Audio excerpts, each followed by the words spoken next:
You're going to get some people that are a tremendous fit. You're going to get some that are a really bad fit. Get the ones that are a bad fit out the door as quickly as possible because they will bog you down.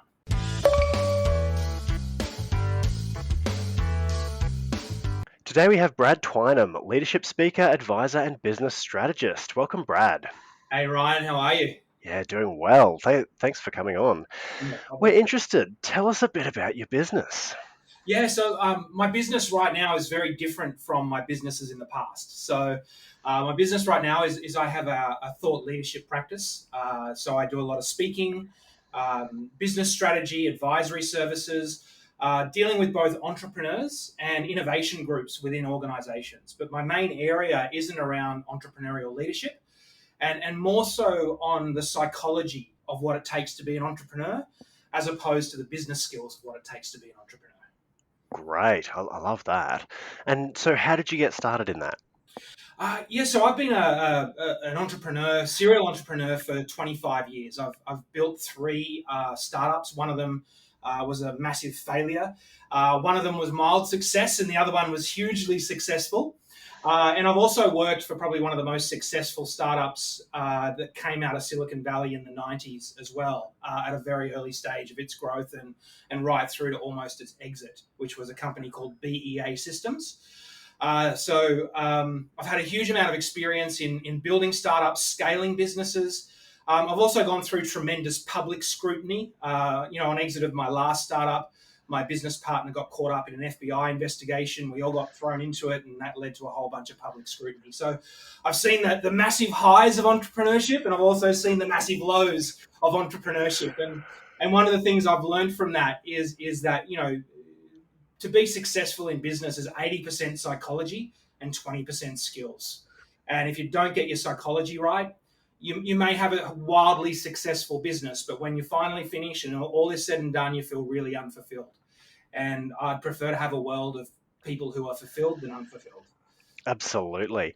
Could you unpack for us a little bit about, what that psychology looks like? Sure, absolutely. So I believe that we really need to, as entrepreneurs, and one of the greatest attributes entrepreneurs have is their ability to be adaptable, their ability to be able to sit with ambiguity for long periods of time, and the ability to deal with uncertainty.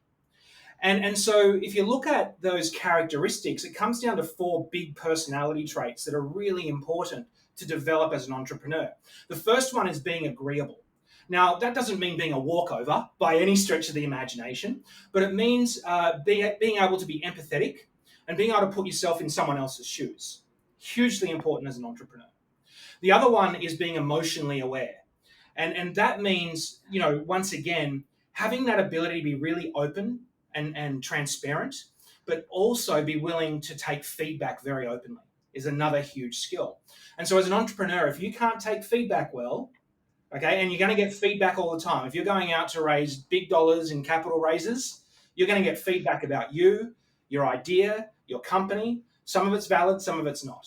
But you need to be able to take all of that and evaluate that at a very non-emotional level, which is a huge skill. So being emotionally aware is another one.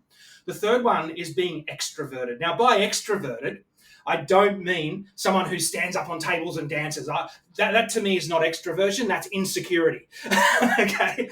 Extroversion is someone who is enthusiastic, okay, and is full of life. That is someone who is extroverted, someone who lives with passion. Yeah. And then the final one is being open to experience. So your ability to be completely open, transparent, and creative. So almost that development of intellect over intelligence. Because let's face it, anyone who takes on an entrepreneurial venture is intelligent. We need to develop our intellect. So they're the big four personality traits. And I believe over my time as an entrepreneur, and this really came to bear as I was going through this horrible experience with the FBI, I learned what are those capabilities we need to develop that can either take, look, as entrepreneurs, we're going to have a high degree of all of that anyway. I can almost guarantee that. But if we really want to scale our businesses and take them to the next level, how do we move the dial? How do we take each of those traits from a 7 to an 8 or an 8 to a 10 or a 10 to a 10 plus in order to get to where we want to get to? And there's four key skills that I believe, or four key capabilities to develop that can really move the dial on those. The first is radical candor and radical empathy. Yeah, so a lot of us deal with this whole notion of cognitive empathy, and a lot of psychologists, they're trained in cognitive empathy. The problem with cognitive empathy is a narcissist can have cognitive empathy, right? If you Yeah. really want to move the dial, you have to have radical empathy. That is complete compassion and willingness to go to the other side and sit in someone's shoes and be uncomfortable exactly where they're sitting. That is radical empathy. And Wow. what I've noticed about entrepreneurs who develop enduring, scalable businesses have a high degree of radical empathy. The second one is radical transparency. So that willingness to be open, and honest, to have an open door, and to be completely transparent with what you're doing. A really good example of that is Elon Musk. I don't know if you remember about 18 months ago. Elon Musk came out to the market and said, Tesla's overpriced, in my opinion. And he did that 5 times. Now, if you're a cynic, right, you could pretty much say, if you put your cynical hat on, you could say, oh, he's just a really clever mastermind who's manipulating the market. But I don't know. Have you ever seen Elon Musk dance? I don't think so. so I actually think there's more to it than that. I actually do think he has an ethos of radical transparency. That willingness to put his ideas out there, regardless of the feedback he gets, getting difficult feedback and be able to assess it without having his emotions get in the way. That is Elon Musk through and through. And if you look at all of those real high-class, world-class entrepreneurs, they all have that trait of radical transparency. The third one is radical creativity. Now, what's really interesting about that is a lot of entrepreneurs, they deal in this realm of incremental creativity. How do we go from one step to the next? How do we go from one step to the next? How do I progress my idea from this iteration to the next one? And if you look at technology roadmaps and those things that on product roadmaps that entrepreneurs are working from, they're very incremental. Very few entrepreneurs I know have developed a massive transformational purpose for their business. That is a radically creative process. And what the research is that's coming out now, it says, and it's becoming very empirical, that you need to have radical creativity in order to sustain incremental creativity. So if you want to take your business to the next level, you need to have that radical creativity, that radical vision. What are you doing? How are you transforming the world? What do you really stand for? As some kind of massive transformational purpose that both the market and your people can gather around and really call them forward. So that's radical creativity. And the third is radical open-mindedness.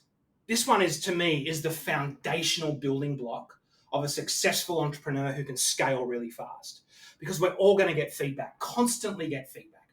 And some of that feedback is going to be really difficult to hear, but hugely valuable. So how do we remove our emotions out of the way? How do we get our emotional brain out of the way? And how do we assess all of those difficult to hear ideas and feedback in a very cognitive way? Now, these are all capabilities that can be developed. They're all skills that can be developed. And if you do that, then you can move the dial on each of those personality traits. And that's fundamentally the foundational piece that I teach when it comes to entrepreneurial leadership and the psychology in and around entrepreneurship. Yeah, that is really good, and I definitely find some of those challenging for myself. Like especially to be consistent in each of those that you've mentioned. That is some really solid insight. So, Brad, a question for you: what had to change in you that, like obviously you've been involved in, different levels of startups and that kind of thing. What had to change in you personally that took you from where you are to, having had those radical levels of success? Was it just a relentless focus on these things, or like what else was part of the picture? Yeah, look, I mean, to be completely frank, the first 15 of my 20-year journey, it was all about ego, completely about ego. It was about me. It was about what I'm doing, about what I'm getting. I'm the boss. I'm the man. I'm the co-founder. I'm this. I'm that. And if one of the biggest things I believe you need to do as an entrepreneur and as a founder and as a CEO is get yourself out of the way. It's mission before ego. Yeah. And I discovered that inadvertently with my last startup. My last startup we started in 2008, co-founded right in the middle of the global financial crisis. And everyone said we were nuts.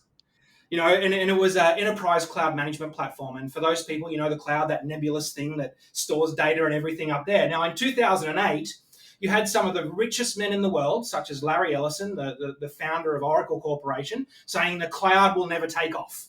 It'll be dead in the water. Yeah. Now, Larry's no longer in the top 10 richest people on earth, just saying. But, okay, right, we went and did it anyway. Yeah. And what happened was we got in this position where we went from conception to scaling that business faster than anything I'd ever seen before. We went from 5 employees to 280 within a 7-month period. That's the level of scale we got through the demand that was coming before us. Now, look, I mean, right place, right time, right environment. Let's make no mistake. We weren't the most brilliant people on earth, as much as we would want to believe that, right? And I think a big part of success as an entrepreneur and scale is right place, right time, right moment, right? But what it taught me to do is I had to completely remove my ego out of the frame. It was mission before ego. So that was the first insight. The second insight came from being crushed by the FBI for 5 years. So there's nothing worse when you're living the absolute pinnacle of your life. 20 years of blood, sweat, and tears. You're living in the balcony of life. You've got everything you wanted to achieve, and then suddenly it's ripped out from under you by someone or something, an external force that you didn't see coming. That was the most humbling experience I've ever gone through in my life. And that really solidified for me, I could use these skills that I developed as an entrepreneur, these skills that I used to remove my ego out of the way when it mattered the most, which was those moments when there's a crisis to deal with. And the unfortunate thing that we do when we scale as CEOs and as founders is deal with crisis day in and day out. The crisis in the firefighting is 80% of the job. 20% are mountaintop experiences. So these skills that, I teach as part of my intellectual property and in my practices and talk about, these are the skills that really help business owners and entrepreneurs who are scaling. I've got to be clear, my target market is not someone who wants to open a fish and chip shop or a furniture store. These are for people who want to go and create billion-dollar businesses, right, or more. It's really removing your ego out of the way and focusing on these core skills and capabilities to get you to go further faster. Yeah, so good. And so, Brad, could you give us one or two insights that gave you really, I guess, the biggest growth levers to pull and, where you saw the most dramatic growth in your business? Yeah, so just reflecting back on the service mesh journey, I think the first insight was you've got to be very conscious all the time with your cash burn. We go and raise huge amounts of capital for businesses that want to scale fast, and in this day and age, if you're scaling a business fast, you will need capital, and you will need to raise a lot of capital. The good news is that it's never been more accessible than it has been today, which is the good news, right? But you need to do that. But the problem most entrepreneurs face, in my experience, is that they don't keep a close eye on that cash burn. And then they're having to raise money out of necessity as opposed to a deliberate strategy to get to the next level because they've burned through the cash much faster. This is where removing your ego is so important. Yeah. Because your ego will say, I've got all this money. Let's throw a party for the guys over here. Let's do this wonderful thing for our customers there. Let's ramp up this sales force like we've never seen it before, right? But all the time, you're not looking forward and you're not getting ahead of the game in terms of that cash burn. And then it comes and bites you really fast. And with all of the entrepreneurs that I mentor and coach, we are constantly keeping our eye on the cash burn and understanding the implications of what we do today in 6 months' time. That's critical. Okay? Everything has a knock-on effect downstream. So that's the first big insight. The second big insight when scaling fast is hire fast, fire fast. Right? You're never going to get hiring right. And I hear these stories now coming out of the States in particular about these entrepreneurs who they hired people and they were there for life. Yeah. And their culture is all about nurturing people regardless. And to be honest, I've just got to call BS on that. I think it is complete BS. You have to hire fast and fire fast. You don't have the luxury of not doing that because you're never going to get it 100% right all the time. So in the height of our hiring, we had to hire because we needed to scale really, really fast. But we knew that probably 10 to 15% of those people weren't going to make it. And it was a very conscious, strategic decision that that was going to be the case.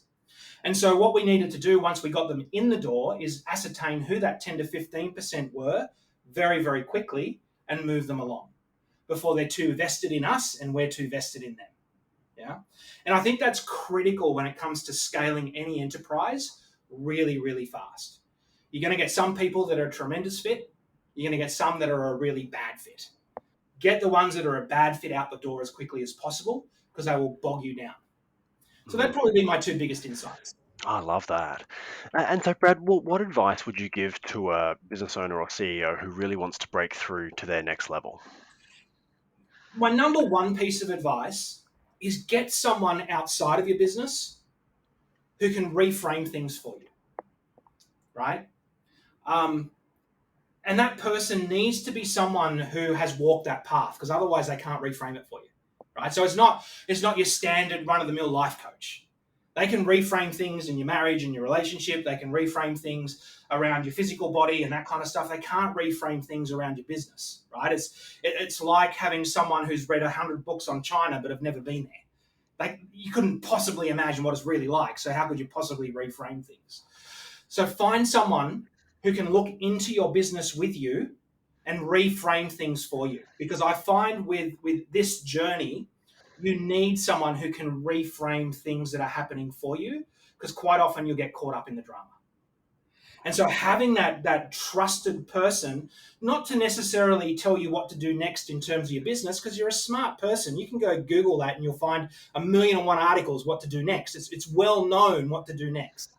What's not well known is having someone there who, when you're caught up in the drama of being knocked back by that fifth investor or sixth investor, who can pick you up and say, you know what, you've only seen 5, right? We're going to have to do 30 before we get a yes. So let's just get ourselves up and let's get on with it, right? So that's the first thing. The second thing is having that advisor and that mentor that can help you shift those beliefs that allow you to get your ego out of the way. Because ego is just a function of fear, right? And so having someone who can really reach in, tell you when you are scared as opposed to empowered, and help you shift those beliefs in order to move forward is hugely valuable. So that would be my biggest piece of advice, and I'm not going to have a number 2. Yeah, that's good. I love that. That's phenomenal. Brad, can you give us a quick rundown of who you can best help, and if they want to get in touch, how can they reach out to you? Yeah, absolutely. So look, I mean, I help people who want to scale fast. That's the bottom line. So you know, my entire portfolio of people that I coach and mentor, and it is a very small group. I don't have a large scaled coaching business, and I want to be very clear on that. I'm very niche with who I work with. So I work with people who have either raised capital in a Series A, and they're now looking heading towards a Series B. So they're now really looking at scaling that business, and in particular, scaling it into international markets. So this is where I find I provide the most value. I also work with a very few entrepreneurs who are at the very early stage but have potential to really grow high growth businesses really fast. So their seed rounds are probably going to be several millions of dollars, as opposed to 30 or 40 grand from an angel investor, right? So they're the type of entrepreneurs I work with. I also work with mid-sized organizations and CEOs in mid-sized organizations to look at how they can take what they currently have and innovate that and potentially shift their business model to a completely different high-growth business model. So there's a lot of professional services firms out there who have grown to a certain level, accounting firms, law firms, etc., manufacturing companies who have really good innovative ideas. But those ideas are bogged down by their existing business.